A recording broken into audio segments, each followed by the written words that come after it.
O să vorbim astăzi despre etnia romă și în special de Partida Romilor Pro-Europa. Există câteva criterii aici, dacă vreți să vă spun așa normal sau cum vreți voi să percepeți. De exemplu, sunt mulți lideri, așa zici lideri, romi, care n-au nicio putere să lupte cu partidele politice sau cu instituțiile statului. Problema este în felul următor. De ce nu încercați să vă duceți și să apelați la Nicu Păun? Facebook-ul lui Nicu Păun este cabinet președinte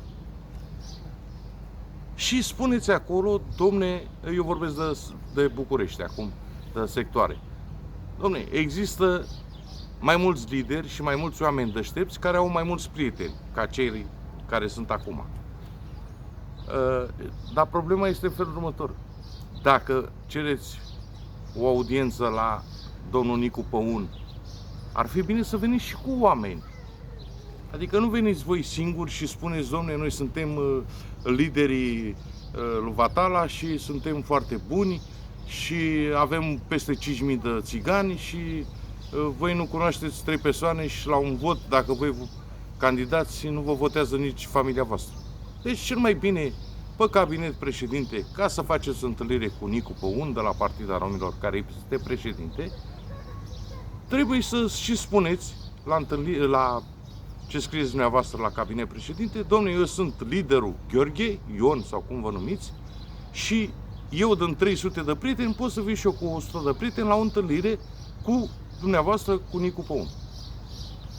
Acum, dacă vorbim și de sate, comune, orașe din România, tot la fel trebuie să fie și liderii cei de acolo. Lăsați-i pe aia vechi, că știm precis câte voturi scot ăia și așa mai departe. Scrieți pe cabinet președinte, cereți o întâlnire cu Nicu Păun și încercați să veniți și voi. De exemplu, într-un sat sunt 100 de țigani, veniți și voi la o întâlnire cu 50 de țigani. Nu veniți singuri să spuneți, domne, eu reprezint. Nu reprezentați pe nimeni. Când veniți voi singuri și nu vă face pilea 2 bani. Deci asta vreau să vă spun, în primul rând. Mai este o pagină de Facebook al lui Iulian Paraschiv, care este secretar de stat cu un an de ministru la Agenția Națională pentru Romi, care și lui puteți să-i scrieți. Este un om, un băiat cu minte, respectos, este subordinea lui Nicu Păun și cam asta este ce vreau eu să vă spun. Hai să fim toți mai uniți, hai să fim alături de Nicu Păun și să încercăm și noi să câștigăm și noi ceva în 2 ani, 3 ani. Alegerile, să fim și noi, că suntem foarte mulți și foarte deștepți. Haideți să încercăm ceva. Scrieți lui Nicu Păun pe cabinet președinte și lui Iulian Paraschiv pe Facebook. Acum, dacă cu vânzările astea de voturi prin sectoare și prin comune și sate, doamne, eu vreau să vă spun ceva.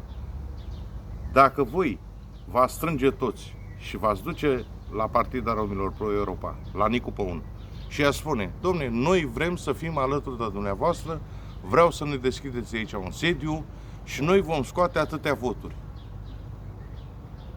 Veți avea susținere în instituțiile statului, în primăriile din comune, sate și așa mai departe, ce aveți voi acolo, și nu să mai stați leșinați pe stradă și multe familii amărâte și amărăciuni. Voi nu vă bateți la ușe la Partida Romilor.